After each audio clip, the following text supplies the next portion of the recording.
ನಮಸ್ಕಾರ. ನಮ್ಮ ಎಲ್ಲ ಕರ್ನಾಟಕ ಖಡಕ್ ಸುದ್ದಿ ಯೂಟ್ಯೂಬ್ ಚಾನಲ್ ಮೆಂಬರ್ಸ್ಗೆ ಕೆಲವೊಂದಿಷ್ಟು ಜನ ನನಗೆ ಮೆಸೇಜ್ ಮಾಡ್ತಾ ಇದ್ರಿ. ಆಮೇಲೆ ಕಮೆಂಟ್ಸ್ಗಳು ನೋಡಿದೆ ನಾನು. ಬ್ರದರ್, ನೀವು ಯಾಕೆ ಯೂಟ್ಯೂಬಲ್ಲಿ ಇನ್ನೂ ಗ್ರೋತ್ ಆಗ್ತಿಲ್ಲ? ನೀವು ಯಾಕೆ ಯೂಟ್ಯೂಬಲ್ಲಿ ಇನ್ನೂ ಕಂಟೆಂಟ್ಗಳನ್ನು ಜಾಸ್ತಿ ಮಾಡ್ತಿಲ್ಲ? ಅಲ್ಲ, ನಾವು ಕಂಟೆಂಟ್ಗಳನ್ನು ಮಾಡಿದಾಗ ನೀವುಗಳು ಸಪೋರ್ಟ್ ಮಾಡ್ತೀರಾ? ಅದರಲ್ಲಿ ಒಬ್ಬನು ಕಮೆಂಟ್ ನೋಡಿದೆ ನಾನು. ಡಾಕ್ಟರ್ ಬ್ರೋ ಸ್ಯಾಮ್ ಸಮೀರು ನಮ್ಮ ಕರ್ನಾಟಕದ ನಂಬರ್ 1 ಯೂಟ್ಯೂಬರ್ ಇದ್ದಾರೆ, ನೀವು ಯಾಕೆ ಅಷ್ಟೊಂದು ಗುದ್ದಾಡ್ತಾ ಇದ್ದೀರಾ? ಅವ್ರ ಥರ ಲಾಗ್ ಮಾಡಿ ಅಂತ ಹೇಳಿ. ಅವ್ರ ಥರ ಲಾಗ್ ಮಾಡೋದು ನಂಗೆ ಇಷ್ಟ ಇಲ್ಲ. ನನಗೆ ಆ ಥರದ್ದು ಜನರಿಗೆ ಹೇಳ್ಕೊಡ್ಬೇಕು ಅನ್ನೋದು ಇಷ್ಟ ಇಲ್ಲ. ನೀವುಗಳೆಲ್ಲ ಅವ್ರಿಗೆ ಸಪೋರ್ಟ್ ಮಾಡಿದಷ್ಟು ನಮ್ಮಂತ ಅದೆಷ್ಟು ಬಿಡಿ. ನನಗೆ ಅದ್ರ ಬಗ್ಗೆ ನಿಮ್ಗೆ ತಿಳಿಸುವಷ್ಟು ಇಂಟ್ರೆಸ್ಟ್ ಕೂಡ ಇಲ್ಲ. ನನ್ನ ವಿಡಿಯೋ ಕಂಟೆಂಟ್ ನಿಮ್ಗೆ ಇಷ್ಟ ಆದರೆ ಲೈಕ್ ಮಾಡಿ. ಆಮೇಲೆ ಕೆಲವೊಂದಿಷ್ಟು ಜನ ಹೋಲಿಸ್ತಾರೆ, ಬ್ರೋ ಡಾಕ್ಟರ್ ಬ್ರೋ ಎಲ್ಲಿ, ಸ್ಯಾಮ್ ಸಮೀರ್ ಅವ್ರು ಎಲ್ಲಿ, ಇನ್ನೊಬ್ಬ ಅವನ ಯಾರೋ ಕಂಟೆಂಟ್ ಕ್ರಿಯೇಟರ್ ಎಲ್ಲಿ? ನೀವು ಯಾಕೆ ಅವ್ರನ್ನ ಹೋಲಿಸ್ಕೊಂತೀರ? ನೀವು ಅವರೆಲ್ಲೋ ಇದ್ದಾರೆ, ನೀವಿಲ್ಲೇ ಇದ್ದೀರಾ. ಇವತ್ತು ನಾನು ಮಾತಾಡ್ತಿರೋದು TMC ವರ್ಸಸ್ BJP.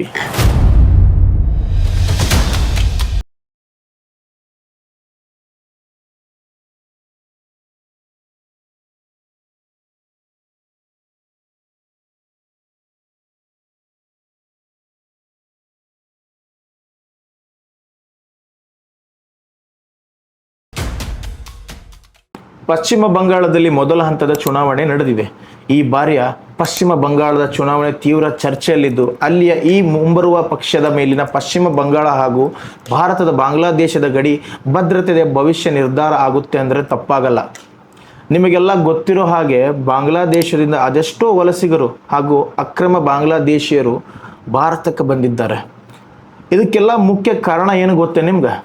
ಅಲ್ಲಿನ ಗಡಿ ಭದ್ರತೆ ವಿಫಲ, ಕೇಂದ್ರ ಸರ್ಕಾರಕ್ಕೆ ಬೆಂಬಲ ಕೊಡದೇ ಇರುವುದು, ಇದು ಕೂಡ ಒಂದು ಕಾರಣನ. ಈ ಸಲ ನಡೆದಿರುವಂಥ ಚುನಾವಣೆ ತುಂಬ ವಿಶೇಷವಾದ ಚುನಾವಣೆ.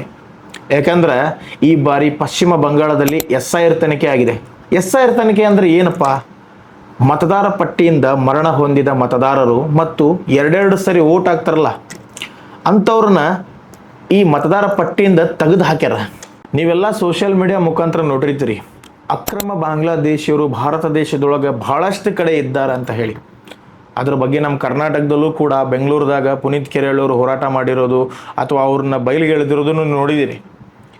ಹಂಗೆ ಬಾಂಗ್ಲಾದೇಶದೊಳಗಿಂದ ನಮ್ಮ ಭಾರತ ದೇಶಕ್ಕೆ ಬಂದು ಬಹಳಷ್ಟು ಜನ ಈ ಥರ ಫೇಕ್ ವೋಟರ್ ID ಮಾಡ್ಕೊಂಡು ಇಲ್ಲಿದ್ದರು. ಈಗ ಅವ್ರನ್ನ ವಾಪಸ್ ಹೊಳ್ಳಿ ಕಳಿಸಿದಾರ.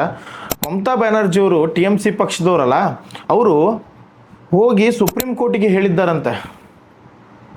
TMC ಪಕ್ಷದ ಮಮತಾ ಬ್ಯಾನರ್ಜಿಯವರು ಸುಪ್ರೀಂ ಕೋರ್ಟ್ವರೆಗೂ ಹೋಗಿದ್ರು, SIR ತನಿಖೆ ಮಾಡಬಾರ್ದು ಅಂತ ಹೇಳಿ.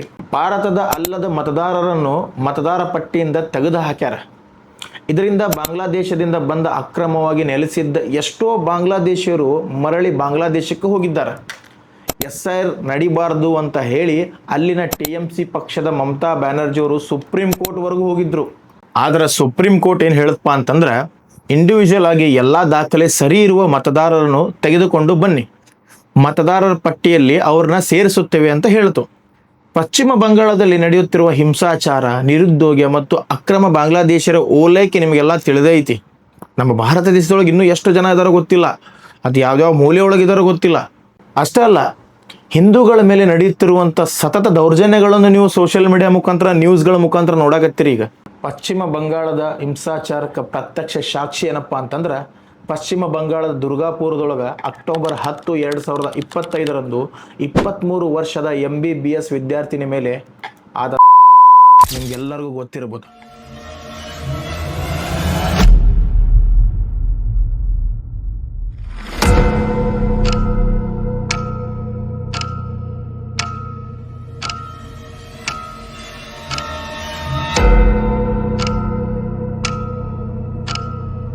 ಇಡೀ ದೇಶದೊಳಗೆ ಎಲ್ಲ ರಾಜ್ಯ ಜಿಲ್ಲೆ ಒಳಗಡೆ ಊರು ಒಳಗಡೆ ನೀವು ಎಲ್ಲರೂ ಸೇರಿ ಅವಳಿಗೆ ನ್ಯಾಯ ಕೊಡಿಸಬೇಕು ಅಂತ ಹೇಳಿ ರೋಡಿಗೆ ಬಂದ ಹೋರಾಟವನ್ನು ಮಾಡಿದ್ವಿ. ಆದರೆ ಈಗ BJP ಸಂತ್ರಸ್ತ ಕುಟುಂಬ ತಾಯಿಗೆ ಟಿಕೆಟ್ ನೀಡುವುದರ ಮೂಲಕ ಮುಂದೆ ಬಂದು ನಿಂತ್ಕೊಂಡೈತಿ. ಆ ಪಶ್ಚಿಮ ಬಂಗಾಳದೊಳಗೆ ಯಾವುದೇ ಹೆಣ್ಣಿಗೂ ಈ ರೀತಿ ಆಗಬಾರ್ದು ಅಂತ ಹೇಳಿ ದೃಢ ನಿರ್ಧಾರವನ್ನು ತೆಗೆದುಕೊಂಡೈತಿ. ಇದೆಲ್ಲ ಕೊನೆಗೊಂಡು ಅಲ್ಲಿ ಒಂದು ಹೊಸ ಯುಗ ಆರಂಭವಾಗಲಿದೆ. ಅಲ್ಲಿರುವ ಜನರಿಗೆ ಇದೊಂದು ಸುವರ್ಣ ಅವಕಾಶ. ಅವರು ಅದನ್ನು ತಪ್ಪಿಸ್ಕೊಂಡಿದ್ದಾರೋ ಅಥವಾ ಪಡ್ಕೊಂಡಿದ್ದಾರೋ ನಂಗೆ ಗೊತ್ತಿಲ್ಲ. ಈ ಬಾರಿ ಅಲ್ಲಿ ಏನಾದರೂ BJP ಪಕ್ಷ ಆಡಳಿತಕ್ಕೆ ಬಂದರೆ ಪಶ್ಚಿಮ ಬಂಗಾಳದ ಡೆವಲಪ್ಮೆಂಟ್ ಮತ್ತು ನಿರುದ್ಯೋಗ ಸಮಸ್ಯೆ ಹಾಗೂ ಮುಖ್ಯವಾಗಿ ಭದ್ರತೆ ಒದಗಿಸುವ ಸಂಕಲ್ಪ ಹೊಂದಿದೆ. ಪಶ್ಚಿಮ ಬಂಗಾಳದ ಭವಿಷ್ಯ ಏನೆಂದು ತಿಳಿಯಲು ಇನ್ನು ಕೆಲವು ಸಮಯ ಮಾತ್ರ ಕಾಯಬೇಕಾಗಿದೆ. ಸೆಕೆಂಡ್ ಪಾಯಿಂಟ್, ರಾಘವ್ ಚಡ್ಡಾ ಬಿಜೆಪಿಗೆ ಸೇರ್ಪಡೆ.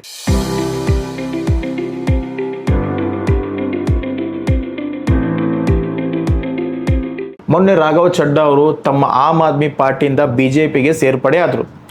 ಅವರಷ್ಟೇ ಅಲ್ಲ, ಅವರ ಜೊತೆ ಒಟ್ಟು 7 ಸದಸ್ಯರು ಆಮ್ ಆದ್ಮಿ ಪಾರ್ಟಿಯನ್ನು ತೊರೆದು ಬಿಜೆಪಿಗೆ ಸೇರಿದ್ದಾರೆ. ಈ ನಿಲುವಿನ ಮೇಲೆ ಸಾಕಷ್ಟು ಜನರಿಗೆ ಅಸಮಾಧಾನ ಮೂಡೈತಿ.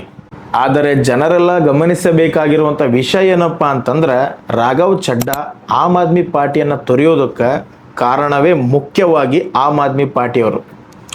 ಕೆಲವು ದಿನಗಳ ಹಿಂದೆ ಆಮ್ ಆದ್ಮಿ ಪಾರ್ಟಿಯವರು ರಾಘವ್ ಚಡ್ಡಾ ಅವರನ್ನು ಡೆಪ್ಯೂಟಿ ಲೀಡರ್ ಸ್ಥಾನದಿಂದ ತೆಗೆದು ಹಾಕ್ತದೆ. ಅವರಿಗೆ ಸದನದೊಳಗೆ ಮಾತನಾಡೋಕ್ಕೆ ಅವಕಾಶ ಮಾಡಿಕೊಡೋದಿಲ್ಲ. ಆ ಅವಕಾಶವನ್ನು ಕೂಡ ಕಸ್ಕೊಂಡಿತ್ತು. ರಾಘವ್ ಚಡ್ಡಾ ಅವರು ಒಬ್ಬ ಒಳ್ಳೆಯ ಧೀಮಂತ ನಾಯಕ ಹಾಗೂ ಜನರ ಹಿತಾಸಕ್ತಿಗೆ ಯೋಜಿಸುವ ನಾಯಕನೆಂದರೆ ತಪ್ಪಾಗುವುದಿಲ್ಲ. ಅಂತ ನಾಯಕರಿಗೆ ಅವಮಾನ ಮಾಡಿದ ಆಮ್ ಆದ್ಮಿ ಪಾರ್ಟಿಯನ್ನು ತೊರೆಯುವ ನಿರ್ಧಾರ ಮಾಡಿರುವಂಥ ರಾಘವ್ ಚಡ್ಡಾ ಅವರು ಮಾಡಿದ್ದು ಸರಿ ಅಂತ ನನಗನ್ನಿಸ್ತೈತಿ. ರಾಘವ್ ಚಡ್ಡಾ ಒಬ್ಬರೇ ಅಲ್ಲ, ಅವರ ಜೊತೆ ಆಮ್ ಆದ್ಮಿ ಪಾರ್ಟಿನಲ್ಲಿ 7 ಜನ ಇದ್ದರು. ಅವರು ಕೂಡ ಬಿಜೆಪಿಗೆ ಸೇರ್ಪಡೆಯಾಗಿದ್ದಾರೆ. ಇದರಿಂದ ಆ 7 ಜನರ MP ಸ್ಥಾನ ಹಾಗೇ ಇರ್ತದೆ.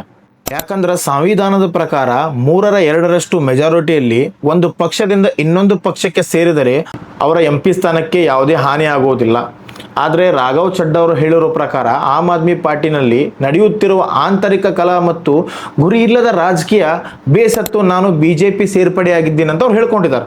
ಅಷ್ಟೇ ಅಲ್ಲ, ಆಮ್ ಆದ್ಮಿ ಪಾರ್ಟಿ ಒಳಗೆ ನಡೆಯುವಂಥ ಕೆಲವೊಂದಿಷ್ಟು ಅವ್ಯವಹಾರಗಳು ನನ್ನ ಮನಸ್ಸಿಗೆ ಬೇಸರ ಉಂಟು ಮಾಡೈತಿ ಅಂತ ಹೇಳಿ ವ್ಯಕ್ತಪಡಿಸಿದ್ದಾರೆ. 3ನೇ ಪಾಯಿಂಟ್, ತಮಿಳುನಾಡಿನ ಎಲೆಕ್ಷನ್. 2026 எலெக்ஷன் கமிஷன் அப்படி ஒரு போருக்கான ஒரு நாளை குறிக்கும்ல.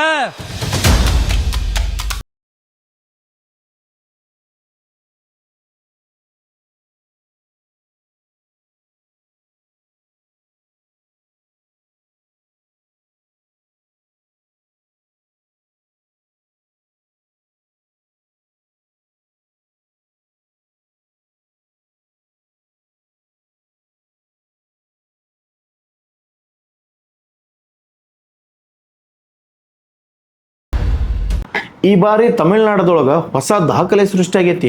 ಅದೇನಪ್ಪ ಅಂತಂದ್ರೆ, ಈ ಬಾರಿ ತಮಿಳ್ನಾಡದಾಗ 95% ಮತದಾನ ಆಗೈತಿ.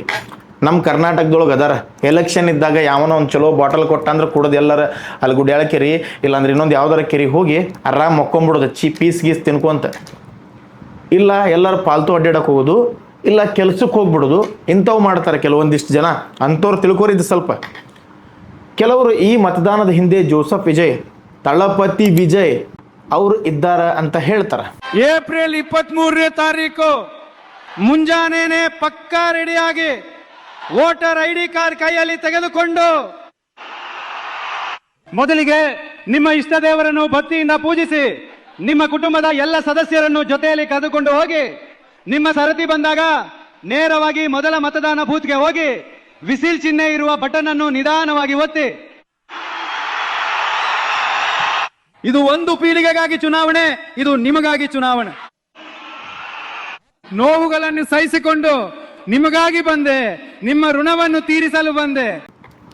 ನನ್ನ ಪ್ರಕಾರ ತಮಿಳುನಾಡು ಜನ ಕುಟುಂಬದ ರಾಜಕಾರಣದಿಂದ ಬೇಸತ್ತು ಹೊಸ ನಿಲುವಿಗೆ ಹೆಜ್ಜೆ ಇಡುತ್ತಿದ್ದೆ ಅಂತ ಹೇಳಿ ಅನ್ನಿಸ್ತೈತಿ. ತಮಿಳುನಾಡಿನ ಪರಂಪರೆ ಹಾಗೂ ಅಲ್ಲಿನ ಶಿಲ್ಪಶೈಲಿ ಹಾಗೂ ದೈವಾರಾಧನೆ ಎಂಥದ್ದು ಅಂತ ಹೇಳಿ ನಿಮ್ಗೆಲ್ಲರಿಗೂ ಗೊತ್ತಿರೋದು. ಆದರೆ ಕುಟುಂಬ ರಾಜಕಾರಣದಿಂದ ಅಲ್ಲಿರುವ ಎಷ್ಟೋ ಹಿಂದೂಗಳಿಗೆ ಘಾಸಿಯಾಗಿರುವುದು ಕೂಡ ಅಷ್ಟೇ ನಿಜ. ಇದಕ್ಕೆ ತಮಿಳುನಾಡಿನ ಗೋಪುರದ ಮೇಲೆ ದೀಪ ಹಚ್ಚಲು ಆಕ್ಷೇಪ ಮಾಡಿದ್ದು ನಿಮಗೆಲ್ಲ ತಿಳಿದೇ ಇದೆ. ಈ ಸಲ ಎಲೆಕ್ಷನ್ ಪಶ್ಚಿಮ ಬಂಗಾಳ ಹಾಗೂ ತಮಿಳುನಾಡಿನ ಭವಿಷ್ಯವನ್ನು ನಿರ್ಧಾರ ಮಾಡುತ್ತೆ ಅಂತಂದರೆ ತಪ್ಪಾಗಲಾರದು. ರಾಘವ್ ಚಡ್ಡಾ ಅವರಂಥ ಯುವ ನಾಯಕರ ಆಗಮನ ಮತ್ತು ದಕ್ಷಿಣ ಹಾಗೂ ಪೂರ್ವ ಭಾರತದಲ್ಲಿ ಬಿಜೆಪಿ ಅಲೆ ಸೃಷ್ಟಿಯಾಗಿರುವುದು ಒಂದನ್ನೇ ಸಾರುತ್ತಿದೆ. ಅದು ಸಬ್ಕಾ ಸಾಥ್ ಸಬ್ಕಾ ವಿಕಾಸ್. ಭ್ರಷ್ಟಾಚಾರ ಮುಕ್ತ ಭಾರತ, ಭಯೋತ್ಪಾದನೆ ಮುಕ್ತ ದೇಶ ಮತ್ತು ವಿಶ್ವಗುರು ಭಾರತವನ್ನಾಗಿ ಮಾಡಲು ಬಿಜೆಪಿಯ ಕೈ ಬಲಪಡಿಸುವುದು ನಿಮ್ಮೆಲ್ಲರ ಕರ್ತವ್ಯ. ಭಾರತದ ಪ್ರಜೆಗಳಾದ ನಾವು ಮೊದಲು ಭಾರತದ ಬಗ್ಗೆ ಯೋಚಿಸಬೇಕು. ಭಾರತದ ಉನ್ನತಿ, ಡೆವಲಪ್ಮೆಂಟ್, ಭದ್ರತೆಯ ಬಗ್ಗೆ ಯೋಚಿಸಬೇಕು. ಈ ಎಲ್ಲ ವಿಚಾರಗಳು ನಮ್ಮಲ್ಲೇ ಇರುವಂಥ ಹಿಂದೂಗಳು ಕೆಲವೊಂದಿಷ್ಟು ಅದರೊಳಗಿರುವಂಥ ಗುಲಾಮರಿಗೆ ಅರ್ಥವಂತರು ಆಗೋದಿಲ್ಲ. ದಯವಿಟ್ಟು ಮತದಾನ ಮಾಡುವಾಗ ಸಾರಾಯಿ ಪ್ಯಾಕೆಟ್ಗೆ ದುಡ್ಡಿನ ಆಸೆಗೆ ನಿಮ್ಮ ಮತವನ್ನು ಮಾರ್ಕೋಬಿಡ್ರಿ. ದೇಶಕ್ಕೋಸ್ಕರ ನಿಲ್ಲುವಂಥ ವ್ಯಕ್ತಿಗಳಿಗೆ ಸಪೋರ್ಟ್ ಮಾಡ್ರಿ ಅಂತ ಕೇಳ್ಕೊತೀನಿ. ಇಷ್ಟು ಹೇಳ್ತಾ ಈ ವಿಡಿಯೋನ ಇಲ್ಲಿಗೆ ಮುಗಿಸ್ತಾ ಇದ್ದೀನಿ. ನಮಸ್ಕಾರ.